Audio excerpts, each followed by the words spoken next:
Hi students, I am Prakash, Academic Advisor, Masterminds.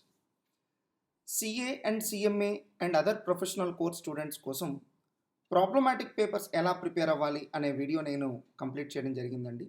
And my today's target is to focus on how to prepare theory papers. Theory papers ఎలా prepare అవ్వాలి, నాకు తెలిసి problematic papers కంటే కూడా theory పేపర్స్కి సంబంధించిన video ఎప్పుడు వచ్చుద్ది అని ఎదురు చూసే వాళ్ళ కౌంట్ చాలా ఎక్కువ ఉంటుందండి. సో మెజారిటీ స్టూడెంట్స్కి థియరీ పేపర్స్ అనగానే ఒక nightmare. So theory papers అనగానే ఏదో తెలియనటువంటి ఒక భయం. సో దీన్ని ఎట్లా క్రాక్ చేయాలి అనేటువంటి ఒక డైలమా. సో అంత భయపడాల్సిన అవసరం ఏం లేదండి. ప్రాబ్లమాటిక్ సబ్జెక్ట్స్లో మీరు ఎంత కంఫర్టబుల్గా మార్క్స్ తెచ్చుకోవచ్చు, థియరీ సబ్జెక్ట్స్లో కూడా ఈక్వల్లీ కంఫర్టబుల్గా మార్క్స్ తెచ్చుకోవచ్చు. కావాల్సింది కొంచెం పేషెన్స్ అండి. థియరీ సబ్జెక్ట్స్ ప్రిపేర్ అవ్వడానికి ఎప్పుడు కూడా పేషెన్స్ చాలా ఇంపార్టెంట్. అలానే స్ట్రాంగ్ విల్ పవర్ కావాలండి. అదర్వైజ్ ఏమవుతుందంటే థియరీ సబ్జెక్ట్స్లో జరిగేటువంటి ఒక పొరపాటు ఏంటంటే procrastination. So you keep on postponing the things. తర్వాత ప్రిపేర్ అవుదాం, రేపు ప్రిపేర్ అవుదాం, సో లాస్ట్ 1 monthలో ప్రిపేర్ అవుదాం, నెక్స్ట్ మంత్ నుంచి థియరీ పేపర్స్ ప్రిపరేషన్ స్టార్ట్ చేద్దాం. So people keep on postponing the things. ఎప్పుడైతే మనలో ఆ విల్ పవర్ ఉండదో we keep just postponing the things. అలా కాకుండా ఒక స్ట్రాంగ్ విల్ పవర్తో నేను ఇవాళ ఒక షెడ్యూల్ ప్రిపేర్ చేసుకున్నాను, 8 to 10 నేను థియరీ పేపర్ లా చదవాలి అని మీరు స్ట్రాంగ్గా ఫిక్స్ అయిపోవాలి. సో మీరు ఎప్పుడైతే ఒక ఫిక్స్డ్ టైం టేబుల్ వేసుకుంటారో డైలీ, మీ మైండ్ కూడా దానికి తగినట్టుగా ట్యూన్ అవుతుందండి. ఫర్ ఎగ్జాంపుల్ ఒక స్కూల్ ఉంది, ఎవ్రీడే స్కూల్ 9 o'clockకి అనుకోండి. సో మీ బయలాజికల్ క్లాక్ ఉంటుంది, మీ బాడీలో ఒక బయలాజికల్ క్లాక్ ఉంటుంది. అది ఏం చేస్తుందంటే మిమ్మల్ని ఫిజికల్గా మెంటల్గా ప్రిపేర్ చేసేస్తుంది. సో 9 o'clock అంటే స్కూల్ టైం అని ఫిజికల్గా మెంటల్గా ప్రిపేర్ అయిపోతారు. For example Sunday is holiday. యాక్చువల్గా హాలిడే రోజున కూడా సన్సెట్ అంతా కూడా ఈక్వల్ టైంలోనే జరుగుతాయండి, ఏం డిఫరెన్స్ ఏ ఉండదు. కానీ అంటే బయలాజికల్గా చూసుకుంటే మిగతా వర్కింగ్ డేస్ ఏంటో సండే కూడా అట్లాంటిదే. కానీ మన మైండ్ ఎలా ఫిక్స్ అయిపోతుందంటే సండే రోజు రిలాక్స్ అవ్వాలి. ఆబ్వియస్గా ఫిజికల్గా బయట ఎక్కడ ఎలాంటి చేంజెస్ ఉండవండి, నేచర్లో ఎటువంటి చేంజ్ ఉండదండి. సండే అన్నంత మాత్రాన సూర్యోదయం ఇంకో రకంగా ఏమి ఉండదు, సన్ రైజ్ సన్సెట్స్ వేరే రకంగా ఏం జరగవు. సో ఆ ఒక్కరోజు క్లైమేట్ ఏదో డిఫరెంట్గా ఏమి ఉండదండి. కానీ డిఫరెన్స్ ఎక్కడ వస్తుందంటే మన మైండ్లో డిఫరెన్స్ వచ్చేస్తుంది. సో మెంటల్గా మనం ప్రిపేర్ అయిపోతాం సండే ఈజ్ ఏ హాలిడే అని. అలానే మీ బయలాజికల్ క్లాక్ ఏం చేస్తుందంటే ఎవ్రీడే మీరు ఒక ఫిక్స్డ్ టైం ప్రకారం కనుక టైం టేబుల్ పెట్టుకొని వర్క్ చేస్తే మీ బయలాజికల్ క్లాక్ మిమ్మల్ని మెంటల్గా అండ్ ఫిజికల్గా సన్నద్ధం చేస్తుంది. సో ఆ టైం రాగానే ఆబ్వియస్గా దానికి తగినటువంటి థాట్స్ మీకు వచ్చేస్తాయండి. అందుకనే ప్రతిరోజు ఒక పని ఏదో ఒక టైంలో చేయడానికి, ఒకే టైంలో చేయడానికి చాలా తేడా ఉంటుందండి. సో మీరు ప్రతిరోజు ఒక పనిని ఒకే టైంలో కనుక చేస్తే దానివల్ల ఎక్స్ట్రాడినరీ బెనిఫిట్స్ వస్తాయి. మీరు పడ్డ కష్టానికంటే బెటర్ సినర్జీ బెనిఫిట్స్ మీరు ఎంజాయ్ చేయగలుగుతారు. సో థియరీ సబ్జెక్ట్స్కి ఎప్పుడు కూడా అలాంటి విల్ పవర్ అనేది కావాలి. ఫిక్స్డ్ టైం టేబుల్ అనేది మ్యాండేటరీ. సో 8 to 10 లా చదవాలి, 10 to 11 అకౌంట్స్ ప్రిపేర్ అవ్వాలి, 11 to 12:30 ఆడిటింగ్ చదవాలి. ఇలా ఒక ఫిక్స్డ్ షెడ్యూల్ అనేది చాలా చాలా చాలా చాలా ఇంపార్టెంట్ థియరీ సబ్జెక్ట్స్కి. అండ్ షెడ్యూల్ ప్రిపేర్ చేసుకోవడమే కాదండి, ఆ టైం టేబుల్కి ఎవ్రీ డే కూడా స్టిక్ ఆన్ అయి ఉండాలి. అలా మీరు ఒక 1 week 10 days పాటు కనుక కష్టపడి విల్ పవర్తో ఆ టైం టేబుల్కి స్టిక్ ఆన్ అయితే దాని తర్వాత మీరు వద్దన్నా కూడా ఆ టైంకి మీరు ఆ బుక్స్ ఓపెన్ చేసేస్తారండి. సో మెంటల్గా మీరు మెంటల్గా కూడా సిద్ధపడిపోతారు. ఫిజికల్గా సిద్ధపడడానికి విల్ పవర్ కావాలి, బట్ ఎప్పుడైతే అది ఒక హ్యాబిట్గా మారుతుందో ఇక మెంటల్గా మీరు రెడీ అయిపోతారండి ఆ సబ్జెక్ట్ని ఆ టైంలో చదవడానికి. దీనివల్ల చాలా సినర్జీ బెనిఫిట్స్ వస్తాయండి. కాబట్టి ఫిక్స్డ్ టైం టేబుల్ వేసుకునేటువంటి విల్ పవర్ కావాలి, దాన్ని ఇంప్లిమెంట్ చేసేటువంటి విల్ పవర్ కావాలి. అలానే lot of attention, lot of concentration power is required to prepare theory subjects. Because problematic సబ్జెక్ట్స్లో ఏమవుతుందంటే మన అన్ని సెన్సెస్ దాంట్లో ఇన్వాల్వ్ అవుతాయండి. మనం కళ్ళతో చూస్తాము, సో చేత్తో రాస్తాము, మైండ్తో ఆలోచిస్తాము, అన్ని సెన్సరీ ఆర్గన్స్ దాంట్లో ఇన్వాల్వ్ అవుతాయండి. అప్పుడు ఏమవుతుందంటే డిస్ట్రాక్షన్కి స్కోప్ ఉండదు. బట్ థియరీ సబ్జెక్ట్స్లో ఏమవుతుందంటే రైటింగ్ అనేది ఉండదు, కాబట్టి అన్ని సెన్సెస్ దాంట్లో ఇన్వాల్వ్ అవ్వట్లేదు కాబట్టి ఆబ్వియస్గా మనం కొంత డిస్ట్రాక్ట్ అయ్యే ఛాన్స్ ఉంటుంది. మీరు కావాలంటే ఏం చేస్తారంటే, సో ఫింగరింగ్ టెక్నిక్ అలవాటు చేసుకోండి. సో ఈ ఫింగర్తో మీరు ఏం చేస్తారంటే, మీరు ఏ సెంటెన్స్ అయితే చదువుతుంటారో ఆ సెంటెన్స్ మీదుగా ఈ ఫింగర్ని మూవ్ చేస్తూ వెళ్ళండి. ఈ ఫింగర్ని మూవ్ చేస్తూ వెళ్ళండి. సో గ్రాడ్యువల్గా ఈ ఫింగర్ని మూవ్ చేసే స్పీడ్ పెంచండి. మీరు మీ మైండ్ చదివే స్పీడ్ కూడా ఇంక్రీజ్ అవుతూ ఉంటుంది. ఆ ఫింగరింగ్ టెక్నిక్ని యూజ్ చేయండి. మీ అటెన్షన్ అటు ఇటు డైవర్ట్ అవ్వకుండా మీ ఫింగర్ ఎటువైపు చూపిస్తుందో మీ మైండ్ అటువైపు కాన్సన్ట్రేట్ చేసే విధంగా మీ మైండ్ మీరు ఫైన్ ట్యూన్ చేసుకోండి. అలా కొద్ది రోజులు కనుక మీరు అలవాటు పడ్డారనుకోండి, గ్రాడ్యువల్గా మీ మైండ్కి ఎలా హ్యాబిట్యుయేట్ అవుతుందంటే, ఈ ఫింగర్ ఎటువైపు చూపిస్తే నేను అటువైపు అటెన్షన్ పే చేయాలి అని మీ మైండ్ హ్యాబిట్యుయేట్ అవుతుంది. సో అలా ఫైన్ ట్యూన్ అయిన తర్వాత ఆబ్వియస్గా మీకు అటెన్షన్ లెవెల్స్ పెరిగిపోతాయండి. వన్స్ మీరు థియరీ సబ్జెక్ట్స్ చదవడం స్టార్ట్ చేసిన తర్వాత మీకు తెలియకుండానే మీ కాన్సన్ట్రేషన్ లెవెల్స్ పెరిగిపోతాయి. బట్ ఇనీషియల్గా ఆ కాన్సన్ట్రేషన్ లెవెల్స్ అనేది మీరు అలవాటు చేసుకోవాల్సి ఉంటుంది. దానికి ఫింగరింగ్ టెక్నిక్ అనేది మీకు బాగా ఉపయోగపడుతుంది. దానివల్ల మీ స్పీడ్ ఆఫ్ రీడింగ్ కూడా పెరుగుతుందండి. రిమెంబర్ వన్ థింగ్, మీరు ఒక బైక్ మీద డ్రైవ్ చేస్తున్నారనుకోండి, స్లోగా ఉన్నప్పుడు మనం అంత పెద్ద అటెన్షన్ పే చేయమండి. బట్ ఫాస్ట్గా వెళ్ళేటప్పుడు మన అటెన్షన్ లెవెల్స్ చాలా చాలా చాలా హై లెవెల్లో ఉంటాయి. ఎందుకంటే ఆ స్పీడ్లో ఏదైనా జరిగితే అనే భయం. సో ఇదే టెక్నిక్ మీకు చదువుకునేటప్పుడు కూడా వర్తిస్తుందండి. మీరు ఎంత ఫాస్ట్గా చదివితే మీ అటెన్షన్ లెవెల్స్ అంత పీక్ లెవెల్లో ఉంటాయండి. అందుకే మీ ఫింగరింగ్ టెక్నిక్ని ఉపయోగించండి. మీ ఫింగర్ని గ్రాడ్యువల్గా మూవ్ చేసే స్పీడ్ పెంచండి. సో ఇనీషియల్గా స్లోగా మూవ్ చేసిన గ్రాడ్యువల్గా మీ ఫింగర్ని ఫాస్ట్గా మూవ్ చేయడం నేర్చుకోండి. ఆటోమేటిక్గా మీ అటెన్షన్ లెవెల్స్ కూడా అంతే స్పీడ్గా పెరుగుతూ వెళ్తాయి. సో మీరు చదవడం కూడా అంతే స్పీడ్గా చదవడం స్టార్ట్ చేస్తారు. సో థియరీ సబ్జెక్ట్స్కి ఇవి చాలా ఇంపార్టెంట్ అండి. సో పేషెన్స్ అనేది కావాలి. సో పేషెన్స్ ఎక్కడి నుంచి వస్తుంది అంటే, భవిష్యత్తు పట్ల మీకు ఉన్నటువంటి కన్సర్న్. సో ఎప్పుడైతే మీ ఫ్యూచర్ పట్ల మీకు క్లారిటీ ఉందో, మీరు లైఫ్లో ఏం అవ్వాలనుకుంటున్నారు, ఏ పొజిషన్కి రీచ్ అవ్వాలనుకుంటున్నారు అనే విషయం మీ మైండ్లో కంటిన్యూస్గా కనుక తిరుగుతూ ఉంటే మీకు పేషెన్స్ ఆటోమేటిక్గా వచ్చేస్తుందండి. సో అలానే విల్ పవర్ అనేది చాలా ఇంపార్టెంట్ అండి. ఎప్పుడైతే మీరు ఫిక్స్డ్ టైం టేబుల్ వేసుకొని కొద్ది రోజుల పాటు హ్యాబిట్యుయేట్ చేస్తారో, మీ మైండ్ని అలవాటు చేస్తారో, ఆటోమేటిక్గా విల్ పవర్ అనేది కూడా ఇంప్రూవ్ అవుతుంది. సో కాన్సన్ట్రేషన్ కోసం మీరు ఏం చేయాలంటే, ఒకటి ఐసోలేటెడ్ రూమ్లో ఉండడానికి ట్రై చేయండి. 2 ఫింగరింగ్ టెక్నిక్ ఉపయోగించండి. మీ కాన్సన్ట్రేషన్ లెవెల్స్ బాగా పెరుగుతాయి. Now coming to the first step of preparing theory papers, analyse recent examination trends. It's very very important అండి. So don't be in a wrong notion that each and every question in the entire subject is important. No. So అది ఎప్పటికీ అవ్వదండి, అది ఏ కోర్సులోనూ అవ్వదండి. So ఎగ్జామ్లో మీకు ఎంత తెలుసు అనే దానికంటే కూడా ఎగ్జామ్లో ఏం అడిగాడో అవి మీకు తెలుసా తెలియదా అది ఇంపార్టెంట్ అండి. దీన్ని రివర్స్లో చెప్పాలంటే, ఎగ్జామ్లో ఏం అడుగుతాడో మీరు కరెక్ట్గా కనుక గెస్ చేయగలిగితే చాలా తక్కువ ప్రిపేర్ అయ్యి కూడా చాలా ఎక్కువ మార్క్స్ తెచ్చుకోవచ్చు. So please spend some quality time on analysing the past examination papers. ఏం అనలైజ్ చేయాలి సార్?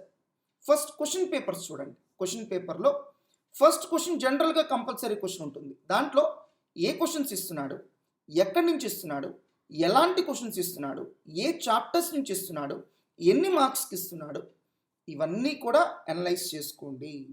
దాని తర్వాత remaining part of the question paper. So ఏ చాప్టర్ నుంచి ఏ క్వశ్చన్స్ ఇస్తున్నాడు, ఏ చాప్టర్ నుంచి ఎంత మార్క్స్ వెయిటేజ్ ఇస్తున్నాడు, so which are more important chapters, which are less important chapters, ఇవన్నీ కూడా క్వశ్చన్ పేపర్స్ని అనలైజ్ చేయడం ద్వారా తెలిసేటువంటి విషయాలు. దాని తర్వాత స్కానర్ లేదా డిస్కవర్ లాంటి బుక్ పర్చేస్ చేసుకొని చూడండి. చూసి దాంట్లో మీకు ఏం తెలుస్తుంది అంటే, చాప్టర్ వైజ్ ఇప్పటివరకు అడిగిన క్వశ్చన్స్ అన్ని సెగ్రిగేట్ చేసి ఉంటాయండి. సో చాప్టర్ వైజ్ మీరు చూసినప్పుడు, అంటే ఒక చాప్టర్ మీరు ప్రిపేర్ అవుతున్నారంటే ఆ చాప్టర్కి సంబంధించి డిస్కవర్ ఓపెన్ చేసి చూడండి. ఏం చూస్తారు? ఈ చాప్టర్లో ఇప్పటి వరకు ఏమేమి క్వశ్చన్స్ ఇచ్చాడు, ఎన్ని మార్క్స్ క్వశ్చన్స్ ఇస్తున్నాడు, ఎలాంటి క్వశ్చన్స్ ఇస్తున్నాడు, ఏ ఏరియాస్ నుంచి అడుగుతున్నాడు, అసలు ఈ చాప్టర్ యొక్క వెయిటేజ్ ఎంత, ఈ చాప్టర్ నిజంగా ఎగ్జామ్లో ఇంపార్టెంటా కాదా, ఒకవేళ ఈ చాప్టర్ నుంచి కనుక ఇస్తే మెజారిటీ కేసెస్లో ఏ ఏరియాస్ నుంచి ఇస్తున్నాడు, డైరెక్ట్గా ఇస్తున్నాడా, ట్విస్ట్ చేసి ఇస్తున్నాడా. ఒకప్పుడు డైరెక్ట్ క్వశ్చన్స్ ఉండేవండి, ఇప్పుడైతే ఎగ్జామినేషన్స్లో డైరెక్ట్ క్వశ్చన్స్ లేవు, అన్నీ కూడా ఇండైరెక్ట్ క్వశ్చన్స్ అడుగుతున్నారు. ఆల్మోస్ట్ ఒక practical question, real life scenario, అడిగినట్టుగా ఇప్పుడు క్వశ్చన్స్ అడుగుతున్నారు. సో ఇవన్నీ కూడా మీరు క్వశ్చన్ పేపర్స్ని అనలైజ్ చేసేటప్పుడు, స్టడీ చేసేటప్పుడు అబ్జర్వ్ చేయాల్సినటువంటి విషయాలండి. So now coming to once past examination trends analyse చేసిన తర్వాత మీరు తెలుసుకోవాల్సిన విషయం ఏంటి అంటే, you must have an expert knowledge in at least 50% of the subject. 50-30-20 rule అండి. You must have an expert knowledge in at least 50% of the syllabus. It is sufficient to have moderate knowledge in 30% of the syllabus. It is sufficient to give one novel reading in the remaining 20% of the syllabus. కాకపోతే ఇక్కడ success అంతా దేంట్లో ఉంటుందంటే, ఏ 50% మీరు గుర్తించగలగడం. ఏ 50% గుర్తించాలంటే past exam పేపర్స్ని మీరు analyse చేయాల్సి ఉంటుంది. ఏ 50%లో expert knowledge ఉండాలి, ఏ 30%లో మోడరేట్ నాలెడ్జ్ ఉండాలి, ఏ 20%లో నావెల్ రీడింగ్ సరిపోతుంది. ఇవన్నీ మీరు గుర్తించగలగాలంటే ఫస్ట్ పాస్ట్ ఎగ్జామ్ పేపర్స్ని అనలైజ్ చేయడం తెలుసుకోండి. సో దీనికి 2 అనాలిసిస్ చేయాలండి. ఒకటి డైరెక్ట్గా క్వశ్చన్ పేపర్స్ని అనలైజ్ చేయండి. 2 స్కానర్ లాంటి బుక్ పర్చేస్ చేసుకొని అది కూడా అనలైజ్ చేయండి. If you are a mastermind students, మీకు ఆల్రెడీ డిస్కవర్ బుక్ మేము అలవాటు చేసాము. అది చూసినా కూడా మీకు past examination trends chapter wise తెలుస్తాయి. ప్రతి చాప్టర్ ప్రిపేర్ అయ్యే ముందు ఫస్ట్ చేయాల్సిన పని పాస్ట్ ఎగ్జామ్ పేపర్స్ని అనలైజ్ చేయండి. How to read. చాలామంది చేసేటువంటి మిస్టేక్లో ఇది ఒకటండి. ఫస్ట్ టైం చదివేటప్పుడే ఏమని టార్గెట్ పెట్టుకుంటారంటే, ఈ క్వశ్చన్ నేను మెమరైజ్ చేయాలి, దీన్ని యాజ్ ఇట్ ఈస్గా రిప్రొడ్యూస్ చేయాలి అనే టార్గెట్తో చదువుతారు. అలా చదవద్దండి. First 1 or 2 novel reading, 1 or 2 times novel read ఇవ్వడానికి ట్రై చేయండి. Just like reading a newspaper. ఒక న్యూస్ పేపర్ చదివేటప్పుడు ఎప్పుడు కూడా రిప్రొడ్యూస్ చేయాలనే టార్గెట్తో చదవండి. We just want to understand what is given in the newspaper. ఒక మూవీ వాచ్ చేసేటప్పుడు ఎప్పుడు కూడా రిప్రొడ్యూస్ చేయాలనే టార్గెట్తో వాచ్ చేయమండి. We just want to enjoy the movie. Similarly try to enjoy what you are reading in the first 1 or 2 revisions. So first 1 or 2 novel రీడింగ్స్లో మీ target అంతా ఒకటే, to enjoy what you are reading, to understand what you are reading. మీరు ఏం చదువుతున్నారో క్లియర్గా అర్థం చేసుకోండి. ప్రతి వర్డ్కి మీనింగ్ తెలుసుకోండి, ప్రతి సెంటెన్స్కి మీనింగ్ తెలుసుకోండి. Don't try to mug up anything without knowing it's meaning. So దాని మీనింగ్ అర్థం చేసుకునే ప్రయత్నం చేయండి. దాని తర్వాత సబ్సీక్వెంట్ రీడింగ్స్లో మాత్రమే దాన్ని మెమరైజ్ చేయాలనేటువంటి టార్గెట్తో చదవండి. సార్ యాజ్ ఇట్ ఈస్గా రిప్రొడ్యూస్ చేయాలా?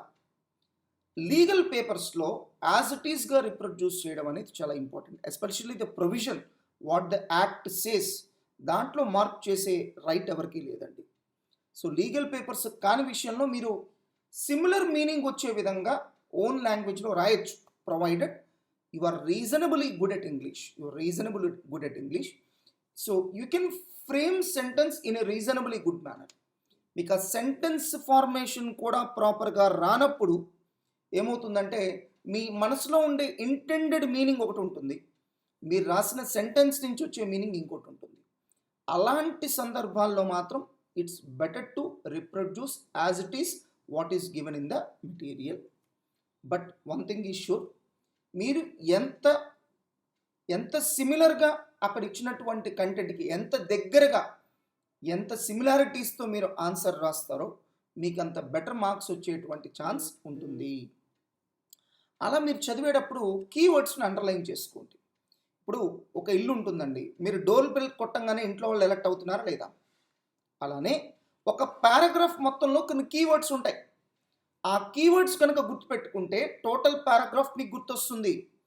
అలాంటి కీవర్డ్స్ని రెడ్ పెన్తో అండర్లైన్ చేయండి. ఎప్పుడైతే మీరు రెడ్ పెన్తో అండర్లైన్ చేశారో మీ మైండ్లో అవి స్ట్రాంగ్గా రిజిస్టర్ అవుతాయి. అండ్ ఇది కూడా గుర్తుపెట్టుకోండి, థియరీ సబ్జెక్ట్స్లో సైడ్ హెడ్డింగ్స్ అనేవి చాలా చాలా చాలా చాలా చాలా ఇంపార్టెంట్ అండి. ఎన్ని ఎక్కువ సార్లు మీరు సైడ్ హెడ్డింగ్స్ చదివితే అంత మంచిది. అంటే ఆన్సర్ మొత్తాన్ని నెంబర్ ఆఫ్ టైమ్స్ చదవాలంటే టైం సరిపోదండి, బట్ సైడ్ హెడ్డింగ్స్ వరకు నెంబర్ ఆఫ్ టైమ్స్ చదవచ్చు, this is no problem at all. So ఎప్పుడు టైం దొరికినా సైడ్ హెడ్డింగ్స్ చదువుతూ ఉండండి. సైడ్ హెడ్డింగ్స్ కనుక మీకు గుర్తుంటే కంటెంట్ మీరు కొద్ది గొప్ప ఓన్గా రాయొచ్చండి. బట్ సైడ్ హెడ్డింగ్సే గుర్తు రాకపోతే ఏమవుతుందంటే మీరు ఎక్కడో చోట స్ట్రక్ అయిపోతారు. అందుకని సైడ్ హెడ్డింగ్స్కి చాలా ఇంపార్టెన్స్ ఇవ్వండి. సైడ్ హెడ్డింగ్స్ బాగా ప్రిపేర్ అవ్వండి. రిపీటెడ్ రివిజన్ సైడ్ హెడ్డింగ్స్ మీద ఇవ్వండి. Try to develop your own short notes or quick revision notes. ప్రతి థియరీ సబ్జెక్టుకి కూడా మీ సొంత క్విక్ రివిజన్ నోట్స్ డెవలప్ చేసుకోండి. What is this quick revision notes? Answer ఒక పేజ్ ఉంటుందండి, దాంట్లో నుంచి కీవర్డ్స్ని ఐడెంటిఫై చేసి జస్ట్ ఒక 5-6 లైన్స్లో ఆన్సర్ని ప్రిసైజ్గా కన్సైజ్గా డెవలప్ చేసే ప్రయత్నం చేయండి. సో వీలైనంత కట్ షార్ట్ చేసి ఆన్సర్ని ఒక నోట్స్లో రాసుకునే ప్రయత్నం చేయండి. It's always better to develop this quick revision notes in your own hand writing rather than in printed form, rather than taking the help of some other friends. It's better to write these notes in your own handwriting, because ఎప్పుడైతే మీ చేత్తో మీరు రాస్తారో మీ మైండ్లో స్ట్రాంగ్గా register అవుతుంది. అందుకని కేవలం side headings మాత్రమే ఉండేటట్టుగా ఒక క్విక్ రివిజన్ నోట్స్ డెవలప్ చేసుకోండి. ఏదన్నా ఒక పర్టికులర్ సబ్జెక్ట్ మిమ్మల్ని ఇబ్బంది పెడుతుంటే, లైక్ ఒక సిఏ ఫైనల్ స్టూడెంట్ ఇస్కా ఇబ్బంది పడుతుంది, ఒక సిఏ ఇంటర్ లెవెల్లో ఈఏఎస్ అనే సబ్జెక్ట్ ఇబ్బంది పడుతుంది. ఎవ్రీ డే పొద్దున్నే లేవగానే క్విక్ రివిజన్ నోట్స్ చదవండి. ఓన్లీ సైడ్ హెడింగ్స్ చదవండి, మొత్తం చదవాల్సిన అవసరం లేదు. Only quick revision notes, only side headings చదవండి. దాని తర్వాత మీరు ఏం చేసుకుంటారో చేసుకోండి, మీ ఇష్టం. అంటే ఒక 15 to 30 minutes only side headings చదవడానికి కేటాయించండి. సైడ్ హెడింగ్స్ చదివి దాని తర్వాత మీరు రిమైనింగ్ సబ్జెక్టు మీరు అప్రోచ్ అవ్వండి. అలా క్విక్ రివిజన్ని మీరు ఏం చేస్తారంటే నెంబర్ ఆఫ్ టైమ్స్ రివైజ్ చేయడానికి ఉపయోగించుకోండి. సో మీ టార్గెట్ ఎలా ఉండాలంటే పబ్లిక్ ఎగ్జామ్కి వెళ్ళే లోపల అట్లీస్ట్ ఈచ్ థియరీ సబ్జెక్ట్ని 20 టైమ్స్ అయినా రివైజ్ చేయాలి. సార్ ఏమవుతుంది సార్ 20 టైమ్స్ రివైజ్ చేస్తే? అన్నిసార్లు రివైజ్ చేసినప్పుడు మీకు తెలియకుండానే గుర్తుండిపోతుందండి. నేను కొన్ని ఎగ్జాంపుల్స్ చెప్తానండి. మీకు నచ్చినటువంటి సాంగ్ మల్టిపుల్ టైమ్స్ వింటారు, ఆటోమేటిక్గా మీరు లిరిక్స్ చెప్పేస్తుంటారండి. అంటే సాంగ్ ఒక పక్క ప్లే అవుతూ ఉంటే మీరు కూడా హమ్ చేస్తూ ఉంటారు. అదేంటి, మనం ఎక్కడా కూడా లిరిక్స్ మగప్ చేయలేదు కదా, ఎక్కడ పేపర్ మీద కూడా రాసుకోలేదు కదా. ఏం చేయక్కర్లేదండి, ఎప్పుడైతే మీరు అన్నిసార్లు రిపీట్ చేస్తారో మీ మైండ్లో అది స్ట్రాంగ్గా రిజిస్టర్ అయిపోతుంది. మీరు రోజు ఇంటికి వెళ్ళే రూట్ అండి, దానికి ఏ గూగుల్ మ్యాప్స్ అక్కర్లేదే. బట్ ఎప్పుడు కూడా మీరు రాంగ్ రూట్లో కూడా వెళ్ళారే, అదేంటి, ఎలా గుర్తుంది? మీరు ప్రత్యేకంగా ఎక్కడ పేపర్ మీద రాసుకొని మగప్ చేశారా? అవసరం లేదండి. ఏ పని అయితే మనం రిపీటెడ్గా చేస్తామో అది మన సబ్కాన్షియస్ మైండ్లో రిజిస్టర్ అవుతుంది. ఆబ్వియస్గా అలాంటి పనులు మీరు అప్రయత్నం కానీ ఎక్కువ అటెన్షన్ పే చేయకపోయినా కూడా అక్యురేట్గా చేస్తారండి. Because subconscious mind is more powerful than conscious mind. అలా సబ్కాన్షియస్ మైండ్లో రిజిస్టర్ అయిపోవాలంటే మీరు రిపీటెడ్గా చేస్తే చాలండి, ఇంకేం చేయక్కర్లేదు. అలా ఒక ఫ్రెండ్ యొక్క మొబైల్ నెంబర్, అకేషనల్గా కాల్ చేసే ఫ్రెండ్స్ యొక్క నెంబర్స్ మనకు గుర్తుండవండి. అది ఎంత ఫ్యాన్సీ నెంబర్ అయినా గుర్తుండదు. బట్ రిపీటెడ్గా కాల్ చేసే నెంబర్స్, అది ఫ్యాన్సీ నెంబర్ కాకపోయినా సరే మనకు గుర్తుంటుందండి. కాబట్టి మీరు ఎప్పుడైతే రిపీటెడ్గా రివైజ్ చేస్తారో ఆబ్వియస్గా మీ సబ్కాన్షియస్ మైండ్లో రిజిస్టర్ అవుతుంది. మీకు తెలియకుండానే చాలా క్విక్గా మీరు ఎగ్జామ్లో రిప్రొడ్యూస్ చేస్తారు. అలా సబ్కాన్షియస్ మైండ్లో రిజిస్టర్ అవ్వడానికి మీరు చేయాల్సిన ఏకైక పని ఏంటంటే you revise it for multiple times.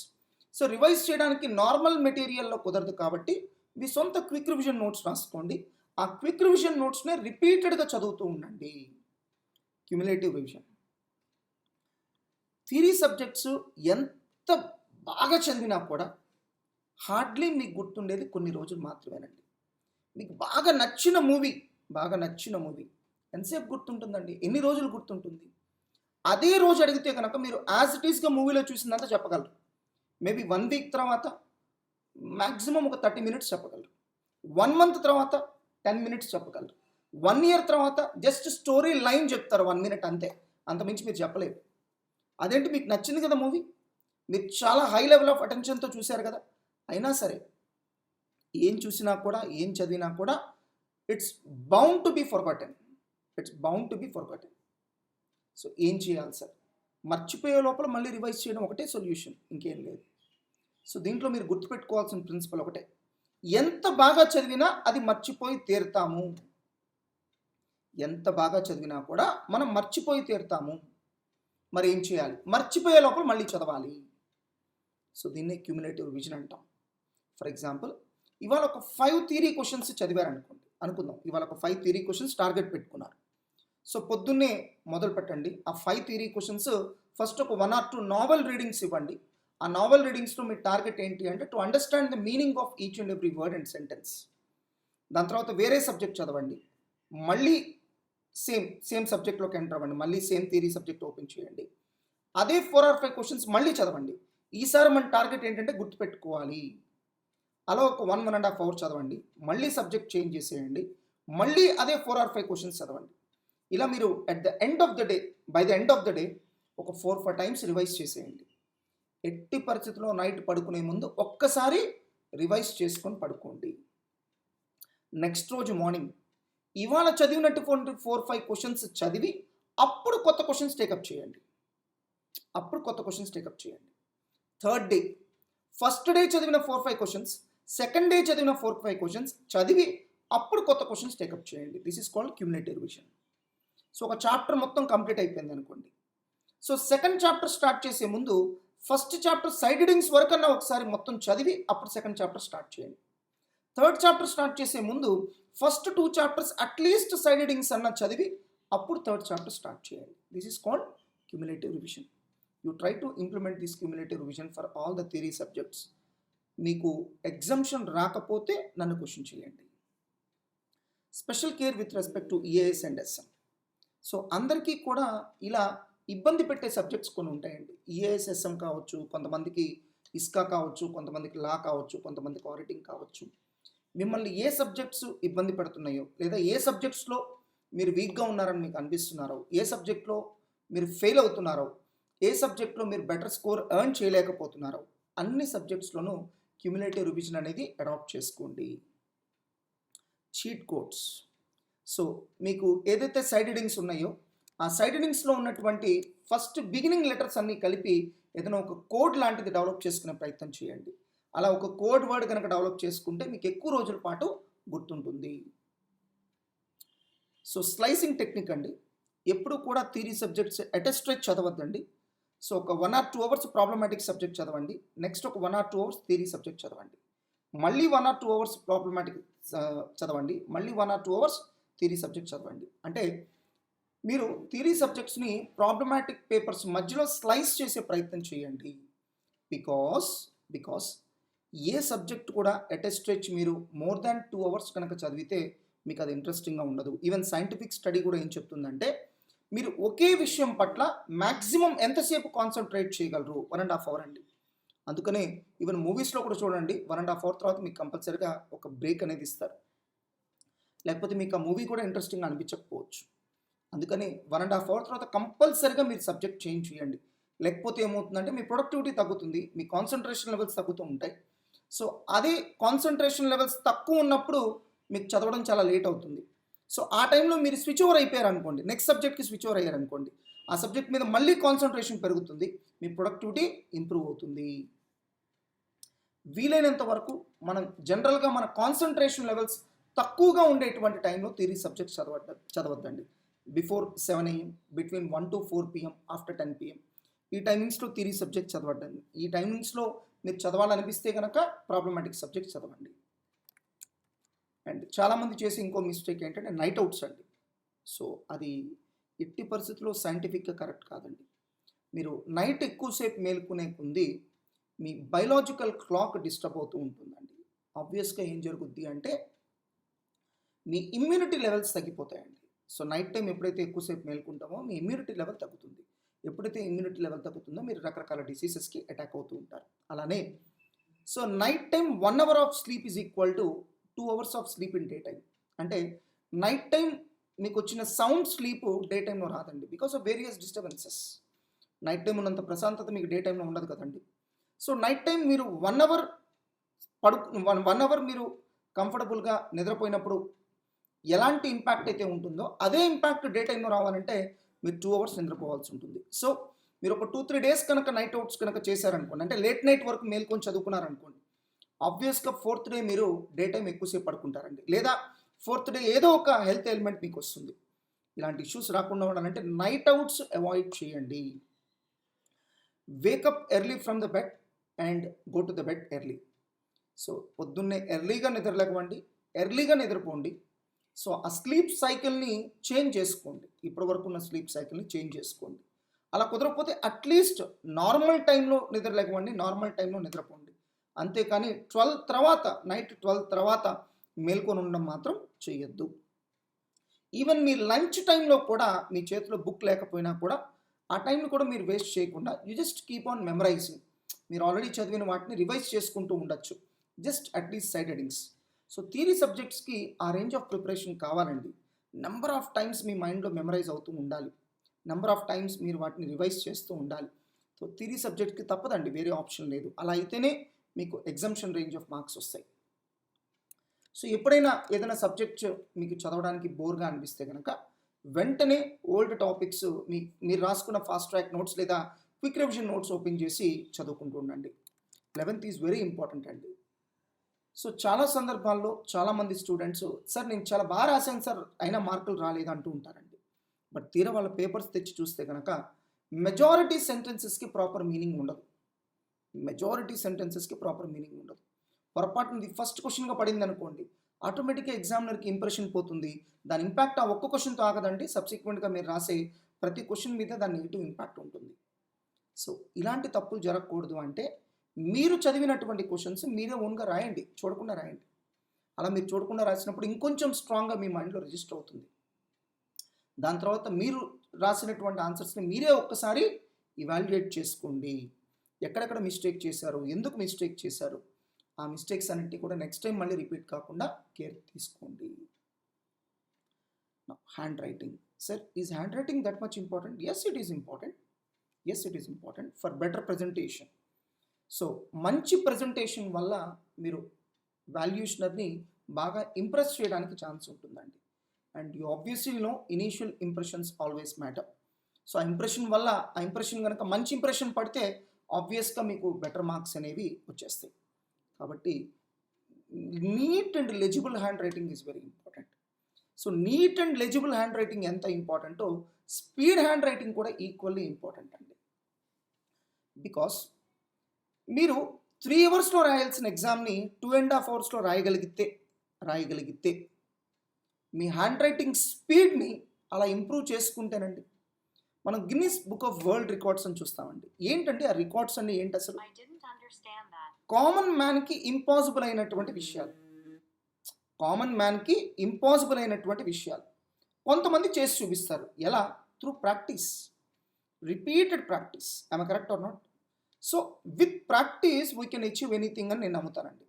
Similarly with practice you can improve the speed of your handwriting also. ఎప్పుడైతే మీ స్పీడ్ పెరుగుతుందో మీ ఎఫిషియన్సీ పెరుగుతుంది. అంటే తక్కువ టైంలో మీరు ఎక్కువ పని చేయగలుగుతారు, తక్కువ టైంలో ఎక్కువ కంటెంట్ పేపర్ మీద రాయగలుగుతారు.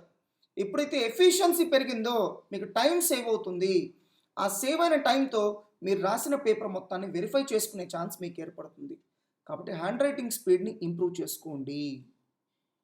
అది ఇంకొక వీడియోలో నేను హ్యాండ్ రైటింగ్ స్పీడ్ని ఎలా ఇంప్రూవ్ చేసుకోవాలో చెప్తానండి. So but one thing is important, me hand writing నీట్గా ఉండాలి, లెజిబుల్గా ఉండాలి, ఫాస్ట్గా రాయగలగాలి. ఈ 3 క్వాలిటీస్ కూడా మీ హ్యాండ్ రైటింగ్ కావాలి. That is also going to play a very important role in scoring good marks in theory subjects. So this is how you are suppose to prepare theory subjects అండి. ఎలా పడితే అలా prepare అయిపోయి నాకు marks రాలేదు, నాకు ఎగ్జామ్లో ఫెయిల్ అయ్యాను, లేకపోతే ఎగ్జామ్షన్ రాలేదు, ఇవన్నీ కరెక్ట్ కాదండి. మీరు సైంటిఫిక్ వేలో ప్రిపేర్ అవ్వండి. సో మేము ఇప్పుడు చెప్పిన విధంగా సైంటిఫిక్ వేలో ప్రిపేర్ అవ్వండి. మార్క్స్ ఎందుకు రావని అని అడగండి. మీ ప్రిపరేషన్ కాంక్రీట్గా ఉన్నప్పుడు, సాలిడ్గా ఉన్నప్పుడు మార్క్స్ ఆబ్వియస్గా ఆటోమేటిక్గా వస్తాయండి. దానికి మీరు ప్రత్యేకంగా ఏమీ ఎఫర్ట్స్ పెట్టాల్సిన అవసరం లేదు. మీ ప్రిపరేషన్ సౌండ్గా ఉండేటట్టుగా చూసుకోండి, మీ ప్రిపరేషన్ సైంటిఫిక్గా ఉండేటట్టుగా చూసుకోండి. ఆల్ ది బెస్ట్ అండి.